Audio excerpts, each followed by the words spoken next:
मोहब्बत बैठे हुए हैं, सारे लोग मोहब्बत के साथ अपने नबी की बारगाह में दुरूद पाक पढ़ लीजिए। शफीना व नबीना मुहम्मद व बारिक सल्लल्लाहु अलैहि वसल्लम अलैका या रसूल अल्लाह सल्लल्लाहु तआला अलैहि वसल्लम। इंशाअल्लाह 3:30 बजे कुल शरीफ का वक्त बताया गया है और अल्लाह चाहेगा तो 3:30 बजे इंशाअल्लाह कुल शरीफ होगा। 35 मिनट अभी है, थोड़ी देर इंशाअल्लाह गुफ्तगू करने की कोशिश करूंगा।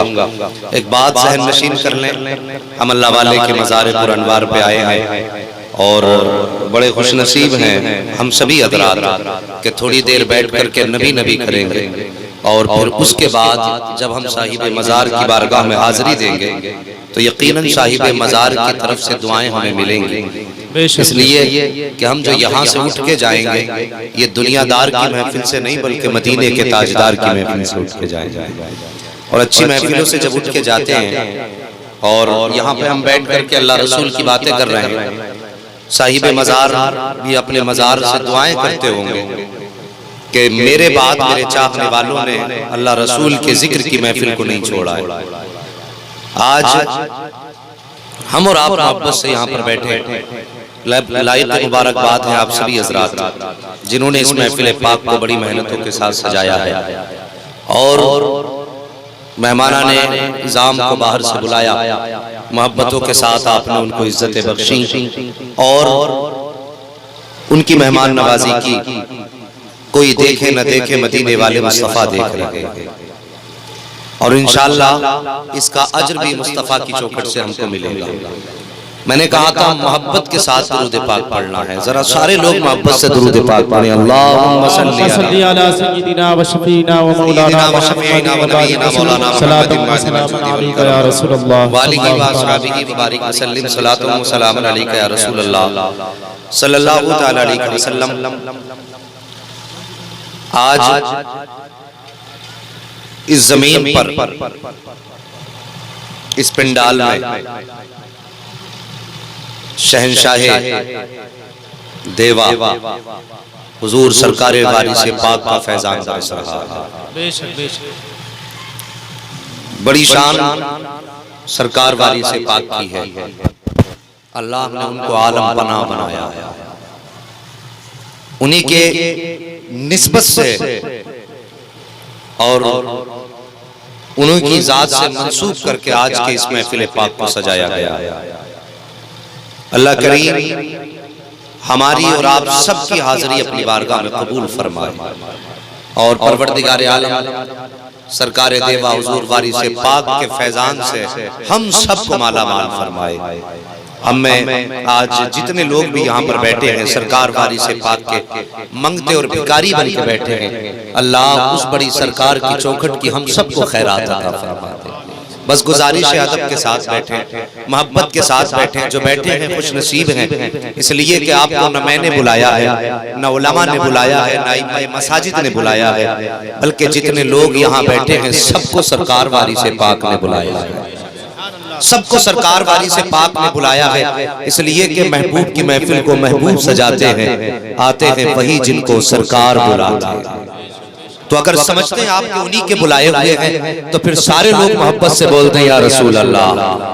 जिन्होंने बगैर कहे हाथ उठा दिया, अल्लाह सरकार वाली से पाक के सदक़े में सबको मुस्तफ़ा का मदीना दिखा दे, और जोर से बोले या रसूल अल्लाह।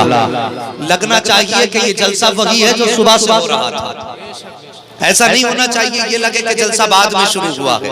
ये लगना चाहिए महफिल वही है, फर्क इतना कि लोग नमाज पढ़ पढ़ के आए।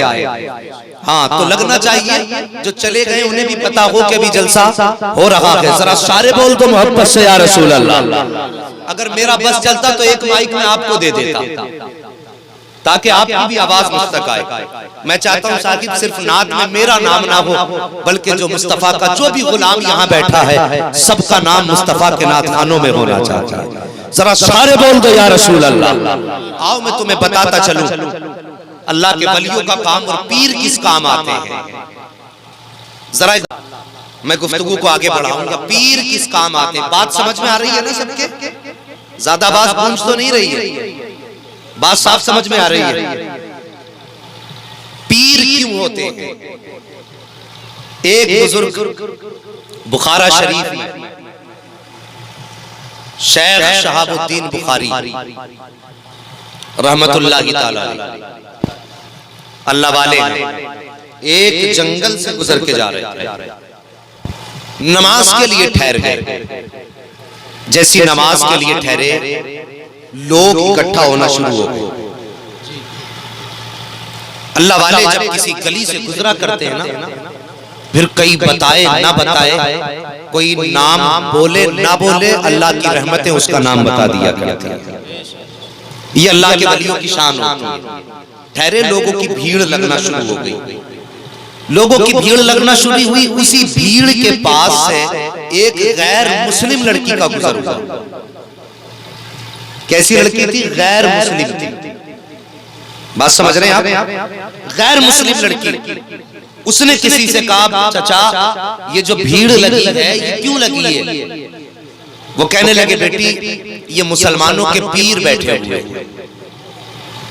उसने कहा, पीर ये कौन होते? उसने कहा, जाके खुद पूछ लो पीर कौन होते। अल्लाह अकबर।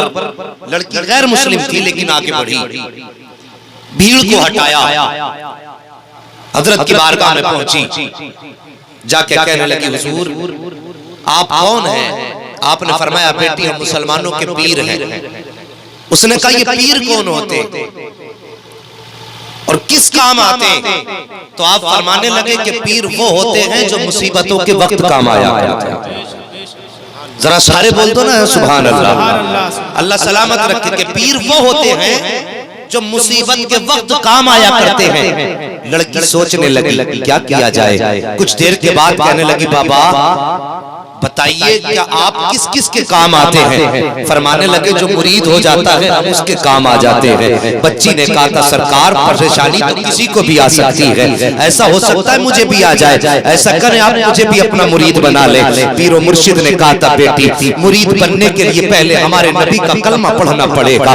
बच्ची कहती है, सरकार मंजूर है। आपने बच्ची को बैत दिया और उसके बाद बच्ची जाने लगी। पीर से इजाजत लेकर के रुखसत हो गई। अल्लाह पे वलियों की नजरें हो जाया करती हैं, फिर उनकी निगाहें करम के सदक़े में आने वाले के मुकद्दर बदल जाया करते हैं। किसी ने कहा था, निगाहें मर्द मोमिन से बदल जाती है तकदीरें, जो हो गई यकीन पैदा तो कट जाती है जंजीरें। अल्लाह के वलियों की निगाहों का कमाल हुआ करता है। जैसे उसने हाथ में हाथ दिया है अल्लाह के वली के, आगे देखिए अपने जहां पर आई है, वहां एक बादशाह के दरबार में मुलाजमत करती थी। अल्लाह के वली के हाथ में हाथ दिया, मुकद्दर बुलंद होने लगे हैं, नसीबें चमकने लगे हैं। बुलंद इतना मुकद्दर हुआ है कि पहले छोटी खादिमा थी, अब बादशाह के दरबार की बड़ी खादिमा बना दी गई है। अब जो इसके हम सब नौकरानियां थी वो इससे चलने लगी। सोचा इसे फंसाया कैसे जाए, इसे दरबार से निकाला कैसे जाए। बादशाह के दरबार में चोरी की और चोरी का इल्जाम इस बच्ची पे लगाया गया जिसने एक अल्लाह वाले का दामन थामा है।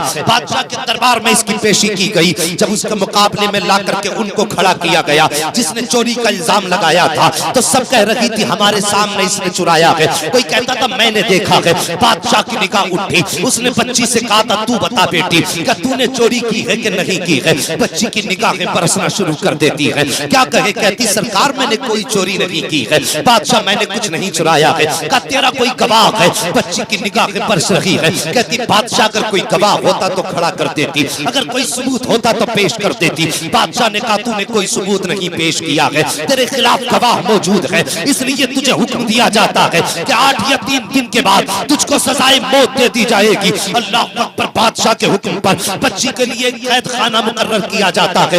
बच्ची को कैद खाने की तरफ लेके चला गया। बच्ची की निगाहें उठी है और रुख करती है बुखारा की तरफ और रो के कहती, बुखारे वाले तूने मुझसे वादा किया था अगर मुसीबत का वक्त आएगा तो काम आएगा। आजा आज तेरी मुरीदा तेरी चाहने वाली मौत के करीब जाने लगी है। बच्ची ने रो के इतना कहा था, उसके बाद बुखारा की तरफ देखती है, कोई आने वाला नजर नहीं आया, कोई पुकारने वाला नजर नहीं आया। बच्ची कैद खाने के अंदर चली गई, रोती रही, दिन गुजरते रहे, रोती रही, दिन गुजरते रहे। अल्लाह पर वो दिन आ गया जिस दिन बच्ची को सजाए मौत होने वाली है। बादशाह के हुक्म के मुताबिक बच्ची के हाथ बांधे गए हैं। हाथ पकड़ करके बच्ची को किले की दीवार पर ले जाया जा रहा है। वहां से नीचे धकेल करके बच्ची को मौत की सजा दे दी जाएगी। जब बच्ची को हाथ पकड़ के लेकर के चलने लगे, अल्लाह अकबर, बच्ची पलट पलट पलट के पीछे देख रही थी। जल्लादों ने कहा था किसका रास्ता तक रही है, 8 दिन तुझे हो गए हैं, कोई तेरे खानदान वाला नहीं आया है, कोई तेरा घर वाला नहीं आया है, कोई तेरा चाहने वाला नहीं आया है, फिर रास्ता किसका तक रही है। बच्ची ने कहा था तुम क्या जानो, जो मैं जानती हूँ वो तुम नहीं जानते हो। कहा था फिर बता तो सही। उसने कहा कुछ ना पूछो, वहां लेकर के चलो जहां सजाए मौत दी जाएगी। अल्लाह अकबर, बच्ची का हाथ पकड़ा गए और किले की दीवार पर जब लेकर के गए हैं जल्लाद, जाने के बाद बच्ची से कहा था हर मरने वाले की आखिरी ख्वाहिश पूछी जाती है, बता तेरी कोई आखिरी ख्वाहिश हो तो बता, कोई आखिरी तमन्ना हो तो बता। जैसे इतनी बात बच्ची ने सुनी है, बच्ची ने कहा था जल्लादो मेहरबानी करो एक बार मेरे हाथ खोल दो। कहा क्या करेगी? उसने कहा किसी को अलविदाई सलाम करना है। अल्लाह अकबर, उसके कहने के मुताबिक बच्ची के हाथ खोले गए हैं, बच्ची के हाथ खोले गए। बच्ची दीवार पे खड़ी है लेकिन रुख किया है बुखारा की तरफ, रुख किया है बुखारा की तरफ और रुक करके हाथ उठा के कहती है ओ बुखारे वाले, तूने वादा किया था अगर मुरीद मुसीबत में होते हैं तो पीर बचाया करते हैं, और मेरे सरकार इंतजार करते करते 8 रातें गुजर गई हैं, आज तक आप नहीं आए हो। अब जिंदगी का आखिरी लम्हा करीब आ गया है, अब मुझे नहीं मालूम जिंदगी बचेगी कि नहीं बचेगी, लेकिन मेरे बुखारे वाले मेहरबानी कर देना, अगर आना हो तो आ जाना। मैं जा तो रही हूँ लेकिन याद रखना अगर एक मुरीदा पीर को दुआई देते देते मर गई तो कयामत तक के मुरीदों का पीर से एतमाद उठ जाएगा। ये कह के बच्ची ने हाथ उठा के कहा था ओ बुखारे वाले, मैंने तो वादा सच्चा कर दिया है, अब तेरा वादा पूरा करने का वक्त आ गया है। बच्ची ने रुख किया है उस तरफ जिधर बच्ची को धक्का देना है। जल्लादों ने पीछे से हाथ लगाया, बच्ची को धक्का दिया है। जैसी बच्ची को धक्का लगा एक चीख बच्ची की निकली है, ओ बुखारे वाले अब तो आजा, कब आएगा, जब मर जाऊंगी तब आएगा। इतना कह के जब वो दीवार से नीचे चली है आंख बंद हो जाती है, जैसे नीचे आई है आंख खोलती है तो क्या देखती है, जमीन पर नहीं आई है, हड्डियां नहीं टूटी है, चोट नहीं लगी है, बल्कि आंख खोल करके क्या देखती है, वही बुखारे वाला अपनी गोद में लेकर के सामने खड़े होकर के मुस्कुरा रहा था। नाराए तकबीर, नाराए रिसालत, जश्न बारी से पाक कॉन्फ्रेंस, जश्न बारी से पाक कॉन्फ्रेंस, मुफ्ती हम्माद रजा साहिब, फैजान बारी से पाक, फैजान आला हजरत, नाराए तकबीर, नाराए रिसालत, सुभान अल्लाह सुभान अल्लाह। हाँ जी, अब वक्त वो नहीं रह गया कि हम ये बताएं वली को कितनी पावर है कितनी नहीं। एक जमाना गुजर गया हमारे बुजुर्गों को इस पे मुनाजरे करते करते, एक जमाना गुजर गया है सबूत देते देते, आज तक कोई माई का लाल हमारे बुजुर्गों के दलाइल का रद्द नहीं कर सका। अब हम अपनों में बैठे, हम तो अब ये बताएंगे हमारे इन वलियों की ताकत कितनी होती है, अल्लाह ने इन्हें पावर कितनी दी है। अल्लाह अकबर, याद रखो आज जिस शख्सियत, जिस बुजुर्ग के सिलसिले का फैज लूटने के लिए बैठे हो ना, अल्लाह ताला ने उसे अपने मुस्तफा की औलाद में पैदा फरमाया। सरकार बारी से आप मुस्तफा की औलाद में से, अल्लाह अकबर। साहिबो वक्त मिला करे तो आ जाया करो इनके मजार पर, वरना हमने देखा है जिंदगी के बड़े बड़े मुश्किल मामले ये चुटकियों में हल कर देते हैं, जिनके हल दुनिया के बड़े बड़े ताकतवर लोगों के पास नहीं होते, उन मामलों को इनकी निगाहें निपटा दिया, बेशक बेशक इनकी निगाहें निपटा दिया करती है। अल्लाह अकबर। साहिबो एक बुजुर्ग, अल्लाह ने इतनी पावर इन बुजुर्गों को दी है कि ये जिस इलाके में डेरा डाल देता एक बुजुर्ग, फिर उस इलाके में मुसीबतों की हिम्मत नहीं होती कदम रख सके, इसलिए कि वहां पे लेटने वाला अल्लाह का वली पूरे इलाके की निगरानी करता है। बद सही, चोर सही, मुजरिम हो, नाकारा सही, चाहे कैसे भी सही है तो करीम आते हैं। बेशक बेशक सुभान। हम पापी जरूर हैं लेकिन कहलाते इन्हीं के हैं, हम मुजरिम जरूर हैं मगर कहलाते इन्हीं के हैं। अल्लाह ने ये जिक्र भी इनको दिया है, अच्छे हो बुरे हो सबको दामन में छुपा लेते हैं। आइए सरकार वारी से पाक बगदाद की तारीख आप देखिए। बगदाद वो शहर है जहां पर सरकार वो से पाक ने तालीम हासिल की। तवज्जो है ना आपकी? अभी थके तो नहीं है? जरा सारे बोल दो या रसूल अल्लाह। या रसूल अल्लाह। अल्लाह सलामत रखे सबको। जहां पर सरकार से पाक में तालीम हासिल की, और उस दौर में दो ही इलाके थे जहां पर तालीम का बड़ा शोहरा था, एक नीशापुर, दूसरा बगदाद। मैं उस दौर की बात करने लगा हूं जिस दौर में चंगेज खान हलाक बगदाद की सरजमीन पर आया था, और उसने कसम खाई थी कि जब तक बगदाद के मुसलमानों के खून में अपने घोड़े को तैरा नहीं दूंगा, उस वक्त तक अपनी तलवार नहीं रोकूंगा। और दूसरी उसने कसम खाई थी कि उस वक्त तक मुसलमानों का कत्ले आम करूंगा जब तक मैं मुसलमानों की खोपड़ियों का मीनार बना करके उस पे बैठ करके मैं शराब नहीं पीऊंगा। उसने दो कस्में खाई। वो आया, उसने अपनी फौज भेजी। बड़ी तवज्जो से बात सुनना। उसने अपनी फौज भेजी, फौज आई। उस जमीन पर उस वक्त में मुल्ला जाम रहमतुल्लाह तआला अलैहि मौजूद थे। अल्लाह के वली थे मुल्ला जाम रहमतुल्लाह तआला अलैहि।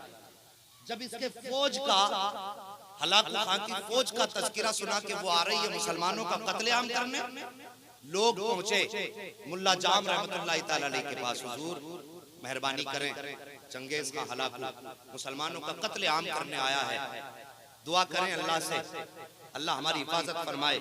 तो आपके पास पानी पीने का प्याला मौजूद था, आपने प्याला पकड़ा और उल्टा कर दिया।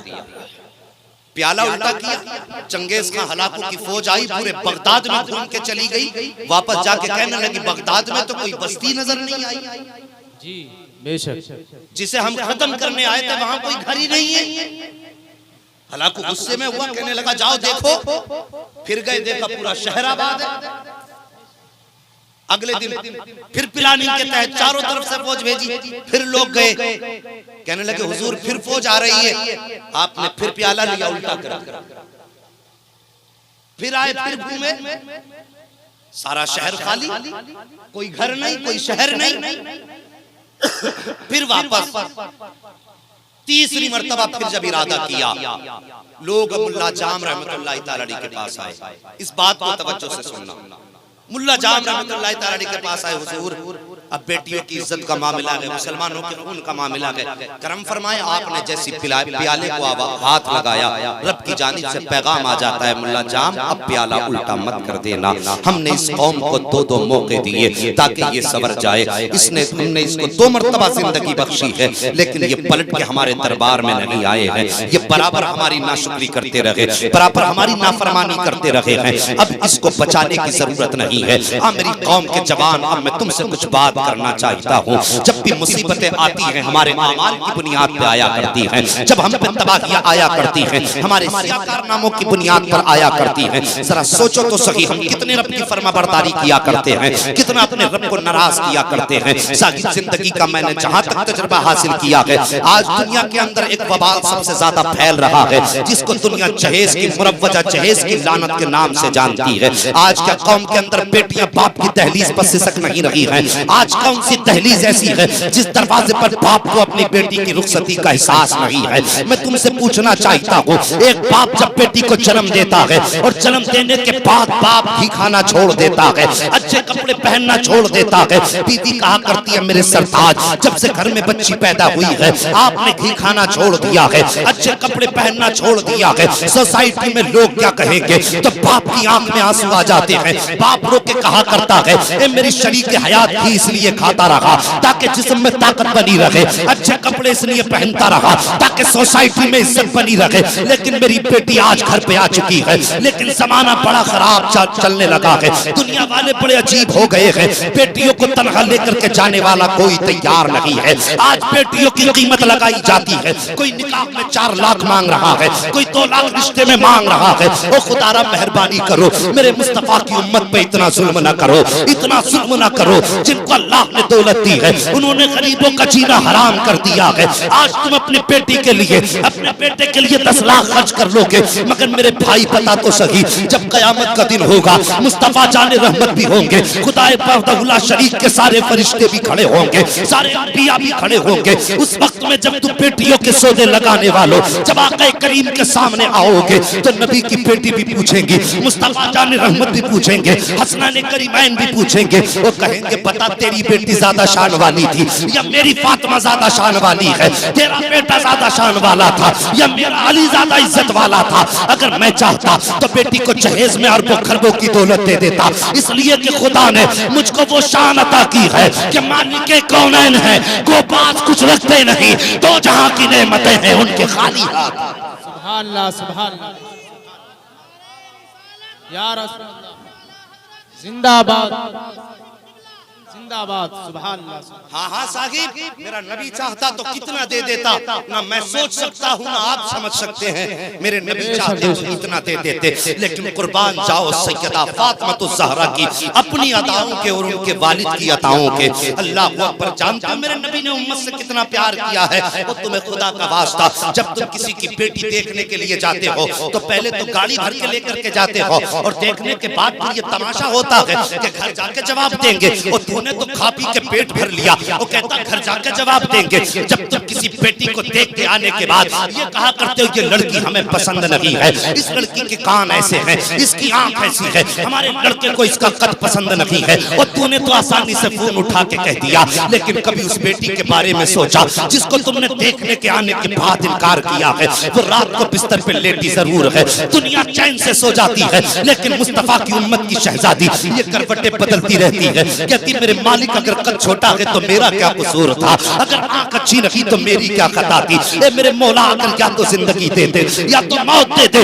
या फिर इस तरह रोज रोज रुसवा ना कर। और तुम्हें खुदा का वास्ता किसी की बेटी को बेआबरू न किया करो, किसी की बेटी को बेइज्जत ना किया करो। देखना अगर है तो साइड से देखो, ऐसे देखो कि बच्ची को पता ना हो, खानदान को पता ना हो, किसी को खबर तक ना हो, ताकि बेटी की इज्जत भी रह जाए और उसके बाप की आबरू भी समाज में रह जाए। तुमने किसी गरीब को जीने का नहीं छोड़ा है, और हुस्न के मत वालों और इश्क के परवानों, और तुमसे किसने कह दिया है कि नस्ल हुस्न के जरिए अच्छी चलती है। नस्ल हुस्न से अच्छी नहीं बल्कि नस्ल मुस्तफा के दीन से अच्छी हुआ। मेहरबानी करो, कौम की बेटियों को न करो, यू रुसवा ना करो। आए दिन खबरें आती हैं अखबारों में कि फला बाप ने फांसी पर लटक करके अपनी जान दे दी। अब ये पहले सोशल मीडिया पे खबर चली कि बेटी पूरा जहेज पहन करके तैयार बैठी है, जी पूरा जेवर, और पूरी जब बारात आने में देर हुई, लड़की वालों ने फोन करके कहा भाई देर क्यों हो गई, आए क्यों नहीं। उधर से जवाब दिया हम तुम्हारे घर बारात लेके नहीं आ रहे, अपनी बेटी का कहीं और जाकर के निकाह कर दो। और जालिम मुआशरा इतना गंदा हमने कर दिया, हमने बेटियों को फांसी पे लटकने तक पे मजबूर कर दिया, और बड़ी आसानी से कह दी क्यों साहब क्यों नहीं आ रहे, कि हमने जितना कैश रखा था जहेज में वो हमें पूरा नहीं मिला। सोचिए जहेज पहले चला गया था, कहने लगे जो सामान हमने जहेज में बताया था वो हमारी समझ का नहीं है, हम जहेज भी वापस भेज रहे हैं और बारात भी लेकर के नहीं आ रहे। और मेरी कौम के नौजवानों और मेरे बुजुर्गों, मेरे भाइयों, मेरे बच्चों और मेरी कौम की बेटियों, मेरी बात तवज्जो से सुन लो। हमने मुस्तफा जाने रहमत का कलमा पढ़ा है। एक दिन आका मौलाए कायनात मौला अली रज़ी अल्लाह तआला अन्हु को आपको माले गनीमत में सोना मिला। जैसी सोना मिला, सैयदा कहती है अली मुझे इसका गले का हार बना दो। अल्लाह अकबर, हजरत अली ने सैयदा फातिमा के लिए सोने का हार बनवाया। जैसी सोने का हार बनवाया, चांदी के कंगन हसनैन करीमैन के लिए तैयार कराए गए। मेरी बात तवज्जो से सुनना, अंदाज़े बयां मेरा बहुत शौक नहीं है, शायद उतर जाए तेरे दिल में मेरी बात, बड़ी तवज्जो से सुनना। हजरत फातिमा ने वो बनवाया जेवर, वो गले में हार डाला, हार पहना, और उसके बाद अपने दोनों शहजादों के हाथ में चांदी के कंगन डाल दिए। मेरे मुस्तफा जाने रहमत बेटी के घर तशरीफ ला रहे हैं। जैसी मुस्तफा बेटी के घर आ रहे हैं, किसी ने आका करीम का हाथ पकड़ के कहा सरकार फिदा कभी वो उम्मी या रसूल अल्लाह, आका हमारे माँ बाप आप पे कुर्बान हो जाए, लेकिन आका जी एक बात अर्ज करना चाहता हूँ। मेरे नबी फरमाते हैं बताओ। अल्लाह अकबर, तवज्जो से सुनना। वो कहते सरकार आज आपकी बेटी ने है, सोने का हार पहना हुआ है। मेरे नबी ने इतना सुना है, आंखें बरसने लग जाती हैं सरकार की। बेटी की दहलीज पे मुस्तफा जा रहे हैं, जो कदम जहां था वहीं रोक दिया है। मेरे सरकार वापस अपने घर की तरफ रुखसत हो जाते हैं। अल्लाह अकबर। हजरत अली घर के अंदर बैठे हुए हैं। सैयदा फातिमा ज़हरा से किसी ने आकर के कह दिया, सैयदा तुम्हारे वालिद आ रहे थे, अचानक रास्ते से लौट गए हैं। सैयदा कहती हैं वजह क्या है? अल्लाह अकबर। जब इतना सुना वजह क्या है, तो किसी ने बताया था फातिमा, नबी को किसी ने बता दिया है आपकी बेटी ने सोने का जेवर पहन रखा है। इतना सुनकर के नबी की आंखें बरस गई हैं और वापस चले गए मेरे सरकार। अल्लाह अकबर। सैयदा ने इतना सुना है तो गले के अंदर से आपने गांठ नहीं खोली है, कुंडा नहीं निकाला था, बल्कि आपने यूं अपने हार को पकड़ा और झटके से तोड़ करके हजरत अली की गोद में डाल के कहा था, ए अली जाओ जाकर के मेरे पापा को दे देना और कह देना आका जी नाराज ना होना, आपकी बेटी ने ये जेवर पहन लिया था और इस जेवर को अब गरीबों में तकसीम फरमा दे। फौरन बेटों की कलाई के चांदी के कंगन निकाले, वो भी अली के गोद में डाले हैं और जाओ जाकर के मेरे मुस्तफा को मना लाओ, जाओ जाकर के मेरे पापा को मना लाओ। अल्लाह अकबर। हजरत अली गए हैं, जाकर के सारा जेवर मुस्तफा के कदमों में रख के कहते हैं, आका फातिमा ने कहा है आका जी खता हो गई हो तो माफ फरमा दे। बाबा जी मुझे जेवर की जरूरत नहीं है, मुझे आपके चेहरे की जरूरत है, मेरे सरकार लौट चलिए। अल्लाह अकबर। अब सरकार आए हैं, सैयदा फातिमा ज़हरा खड़ी है। मेरे सरकार ने बेटी का चेहरा देखा, आंसू बरसाने लगे हैं। सैयदा बाप को देख के रो रही है। आके करीब आते हैं। सैयदा कहती बाबा मैंने सोचा ना था, मुझे खबर तक न थी आपको इतनी तकलीफ होगी। आका करीम फरमाते हैं ए फातिमा मुझे तकलीफ इस बात की हुई है कि मेरी बेटी होकर के सोने से प्यार करती है। ए फातिमा अगर तू सोने का जेवर पहनेगी तो फिर मेरी उम्मत की गरीब बेटियों का कौन निभाने वाला होगा? अगर आज तू सोने का जेवर पहनेगी तो कल अगर गरीब बेटियों के पास जेवर नहीं होगा तो वो कहां से लाएंगी? ए फातिमा सादगी में जिंदगी गुजार ताकि अमीर की बेटी जब दौलत को देख के नाज करे तो गरीब की बेटी मुस्तफा की सुन्नत को देख के मुस्कुराना शुरू करे। नाराए तकबीर, नाराए तकबीर, नाराए रिसालत। जश्न वारी से पाक कॉन्फ्रेंस, जश्न वारी से पाक कॉन्फ्रेंस, मुफ्ती हम्माद रजा साहिब। नाराए तकबीर, नाराए तकबीर। सुभान अल्लाह, सुभान अल्लाह। साहिब सोचो कहीं हमारे किसी कदम से मुस्तफा के किसी उम्मती का दिल तो नहीं टूट गया? कभी तन्हाई में भी सोच लिया करो। तुम्हें मालूम नहीं है सबसे बड़ी नेमत अल्लाह ने हुस्न अखलाक बनाया है। बेशक बेशक। अगर आपके पास 5 वक्ता नमाजें हैं, हर महीने के पूरे रोजे हैं और आपके अखलाक अच्छे नहीं हैं तो आपको दोज़ख में डाला जाएगा। जी जी। हुस्न अखलाक इतनी अजीम नेमत है। मेरे नबी की बारगाह में एक बात, एक औरत का तज़किरा किया गया। सरकार वो खातून है आका जी का उसके रोजे भी मामूल के, नमाज भी मामूल की, लेकिन उसकी जबान से उसके पड़ोसियों को तकलीफ होती है। मेरे नबी ने फरमाया वो औरत जहन्नमी है। अल्लाह। अखलाक अच्छे करो, हमारे अमल से, हमारे रवैये से, हमारी जबान से किसी का दिल न टूटने पाए। बेशक बेशक। कोशिश ये करना हम दुनिया के अंदर रुसवाई बर्दाश्त कर लेंगे, कयामत में मुस्तफा के सामने रुसवाई बर्दाश्त नहीं कर पाएंगे। माशरा अगर हमें जलील करे बर्दाश्त कर लो, आखिरत की रुसवाई से बचने के लिए। बेशक बेशक। वरना 4 दिन की जिंदगी है साहिब, 4 दिन की जिंदगी। उम्रे दराज मांग के लाए थे 4 दिन, 2 आरज़ू में कट गए 2 इंतजार। बेशक। कुछ पता नहीं मौत का फरिश्ता कब गिरबान पकड़ ले आके। साकिब हर कोई दुनिया में मोहलत दे सकता है, लेकिन मौत का फरिश्ता मोहलत, बोलो मोहलत नहीं दे सकता। मौत का फरिश्ता किसी को मोहलत नहीं देगा। अगर आपका कदम एक हवा में है और दूसरा जमीन पर है और उस वक्त अगर लिखी है तो उसी वक्त आएगी, पैर नीचे रखने तक की मोहलत नहीं मिलेगी। बेशक। अपने जीते जी ये कोशिश किया करो हमसे किसी का दिल न टूटे। इस्लाह भी करनी है तो जबान की मिठास से इस्लाह करो। किसी को गाली देकर के इस्लाह नहीं होती हजरत, किसी को बुरा भला कह के इस्लाह नहीं होती है। इस्लाह भी करनी है तो उस अंदाज में करो जो मेरे नबी को भी पसंद है, उनके खुदा को भी पसंद। बेशक बेशक बेशक। अच्छे तरीके से लोगों की सलाह करो साहिब। तो मैं गुजारिश करूंगा खुदारा ये पाप हम कम कर दे। आज हम अपने रब को मना लें, इंशाअल्लाह सारी मुसीबतें दूर हो जाएंगी। बेशक बेशक। इन्नल्लाह ला युगय्यिरु मा बिक़ौमिन हत्ता युगय्यिरु मा बिअनफुसिहिम। अल्लाह ताला किसी भी कौम की हालत उस वक्त तक नहीं बदलता जब तक वो कौम अपने हालत को बदलने की खुद कोशिश न करे। बेशक बेशक हमें भी अपने आप को बदलना होगा। वक्त बहुत कम है, बस मैं बात अर्ज कर दूं। अल्लाहु अकबर। सुभान अल्लाह अल्हम्दुलिल्लाह। ये नासिर भाई के साहिब, ये शाकिर भाई के साहिबजादे नासिर भाई जश्न वारी से पाक कॉन्फ्रेंस में 200 रुपये पेश कर रहे हैं। 50 रुपये इमाम साहिब के लिए। अल्लाह तबारक व तआला सदी कबूल फरमाए, दोनों जहान की नेमतों बरकतों से मालामाल फरमाए। जो हजरात भी जश्न वारी से पाक में शिरकत करना चाहते हैं वो आराम से यहाँ पर दे जाएं, बाद में ऐलान हो जाएगा। सुभान अल्लाह। फरमाया अब प्याला उल्टा मत करना, अब इनके साथ तुम्हें भी शहीद होना पड़ेगा।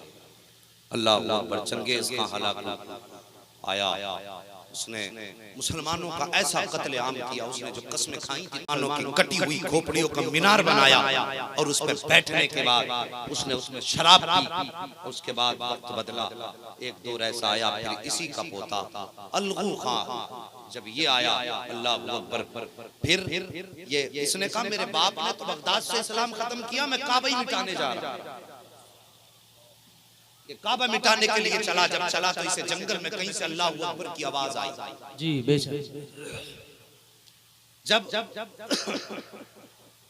इसको अल्लाह अकबर की आवाज आई, 90,000 का लश्कर इसके साथ। इसने कहा यार मेरे दादा ने तो दीन खत्म कर दिया था, फिर ये अजान की आवाज किधर से आ रही है? इसने अपना हिफाजती दस्ता भेजा कि जाओ देखो, पता करो अजान पढ़ने वाला कौन है। हिफाजती दस्ता आगे आया, आकर के क्या देखता है, 15 लोग जंगल के अंदर हैं और वो अल्लाह की इबादत में मसरूफ हैं। अल्लाह अकबर। वो आए, फौजी उसके आए, आने के बाद उनसे कहने लगे कि चलो तुम्हें बादशाह ने बुलाया है, तुम्हें बादशाह ने बुलाया है। अल्लाह अकबर। जैसे इतना सुना तो उनमें एक बुजुर्ग थे, उनका नाम गालिबन शेख शरफुद्दीन रहमतुल्लाह ताला अलैहि था। वो थे, वो उठ के खड़े हुए, सैयद शरफुद्दीन रहमतुल्लाह ताला अलैहि। वो कहने लगे सुनो, हम किसी बादशाह के दरबार में नहीं जाते, सारे बादशाह हमारे दरबार में आया करते हैं। बेशक बेशक। सुभान अल्लाह सुभान अल्लाह। उन्होंने कहा हम किसी के दरबार में नहीं जाते, सारे बादशाह हमारे दरबार में आते हैं। इतना अलगू हलाकू ने सुना, उसके हाथ में कुत्ते की जंजीर थी, वो जंजीर लेके आगे बढ़ा और आने के बाद वहां आया जहां पर ये 15 अल्लाह वाले बैठे हुए थे। आने के बाद उसने कहा था कि तुम मुझसे नहीं डरते? हजरत शेख सैयद शरफुद्दीन रहमतुल्लाह ताला अलैहि फरमाते हैं हम सिर्फ अपने खुदा से डरा करते हैं, और जो सिर्फ खुदा से डरता है वो दुनिया में किसी के आगे नहीं झुका करता है। जैसी इतनी बात कही, उसने कहा था, अलगू खान ने कहा था क्या तुम्हें यकीन है कि तुम्हारा खुदा है? कहा हाँ। कहा उसका कोई सबूत है? आप मुस्कुराए और कहने लगे सुन, अगर खुदा ना होता तो तेरे जैसे बादशाह से जिसके साथ 90,000 की फौज है, एक रजील जानवर कुत्ते को टुकड़े खिलवा रहा है, फिर कोई तो है ना तो जैसे बादशाह से जो कुत्ते की खिदमत करा रहा है। इतना सुनना था, अल्लाह वाले के जुमले इसके दिल पे असर कर जाते हैं। जैसी जुमलों ने असर किया है, इसने जंजीर छोड़ी, घुटनों पे गिरा और गिरने के बाद शेख सैयद शहाब शरफुद्दीन के कदम पकड़े और पकड़ के कहता है सरकार अब देर न कीजिए, हाथ बढ़ाइए, कलमा पढ़ाइए। अब मैं समझ गया हूँ जिस खुदा के मानने वाले के कलाम में इतनी पावर है, फिर उस खुदा के कलाम में, अल्लाह के कलाम में कितनी पावर है। नाराए तकबीर, नाराए तकबीर, नाराए रिसालत। जश्न वारी से पाक कॉन्फ्रेंस मुफ्ती हम्माद रजा साहिब। सुभान अल्लाह सुभान अल्लाह। जरा तवज्जो कीजिए बड़े जल्दी के साथ अपनी बात। यही बुजुर्ग हैं और इन्हीं बुजुर्ग की नस्ल से पैदा हुए हैं सरकार वारी से पाक। बेशक। सुभान अल्लाह। 90,000 को कलमा पढ़ाया वहीं पर। वो कौम जो काबा ढाने जा रही थी, अब ढाने नहीं बल्कि काबे का तवाफ करने जा रही थी। तभी कहा था अल्लामा इकबाल ने कि है आया यूरिशो तातार के अफसाने से, पासबां मिल गए काबे को सनम खाने से।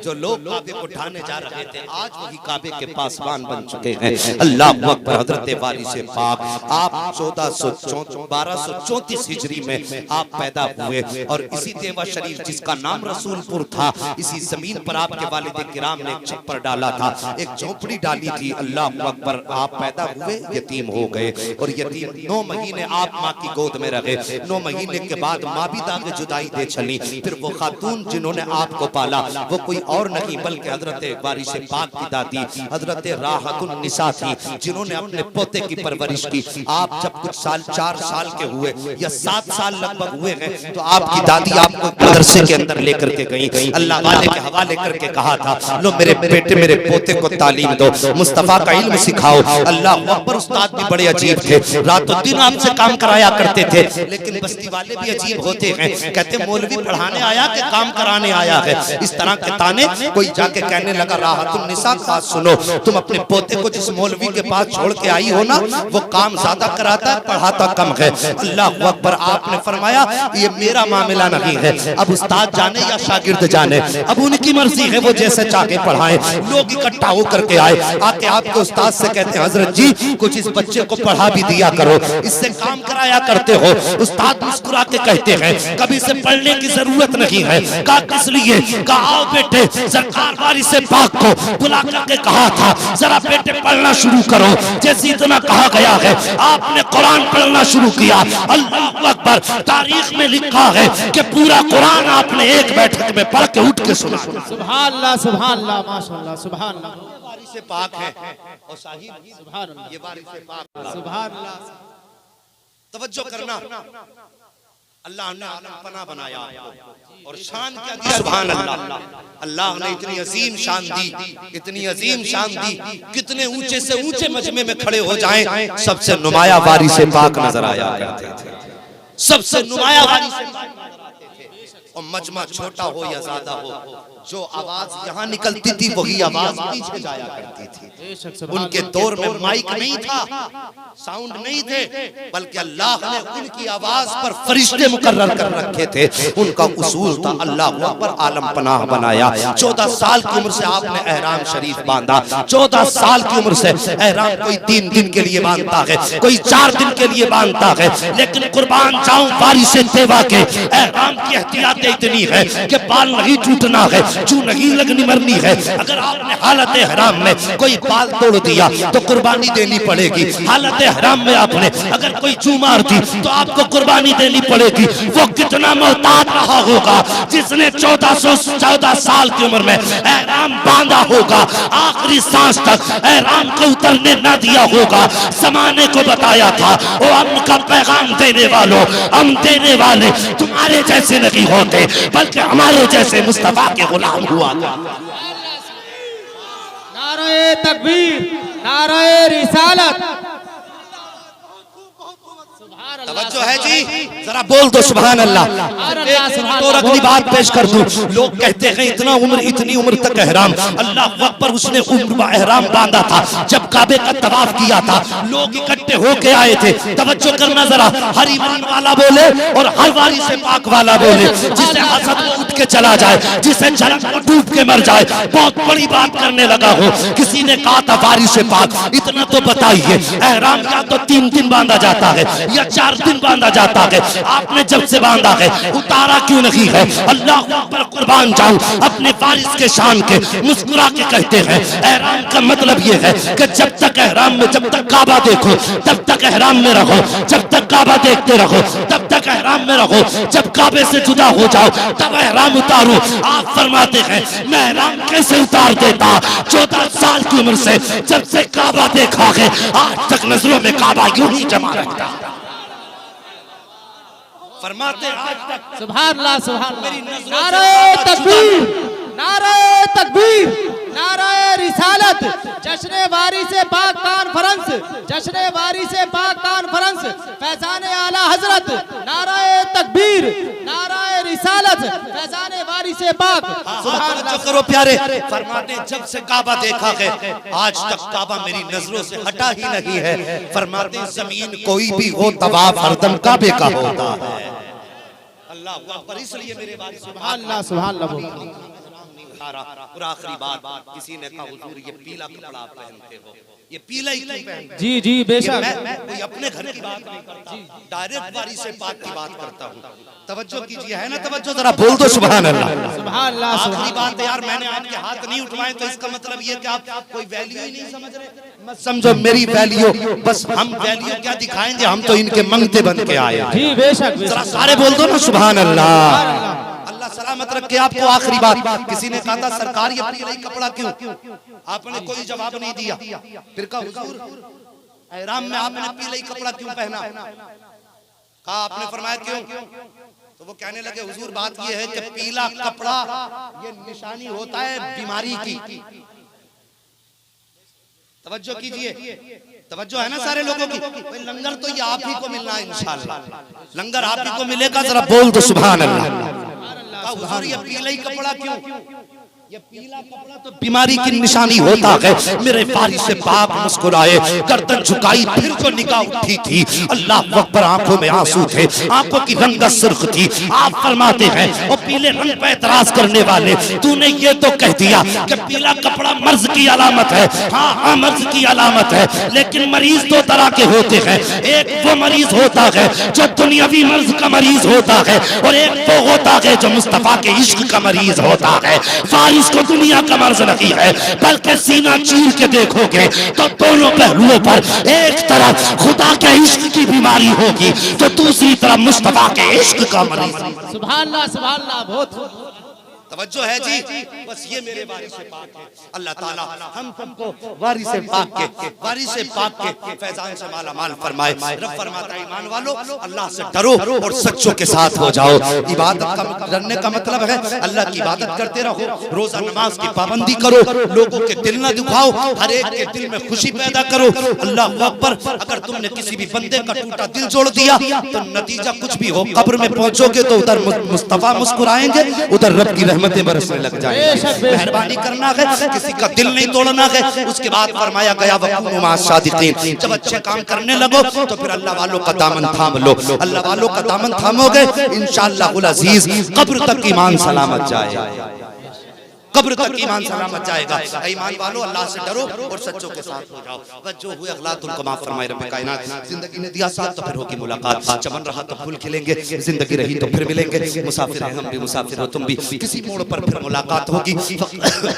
फकीरान आए सदा कर चले, सदा खुश रहो ये दुआ कर चले। सारे लोग कलमा शरीफ पढ़ लीजिए, ला इलाहा इल्लल्लाह मुहम्मदुर रसूलुल्लाह व मा अलैना इल्लल बलाग। अस्सलामु अलैकुम व रहमतुल्लाहि व बरकातहू। जो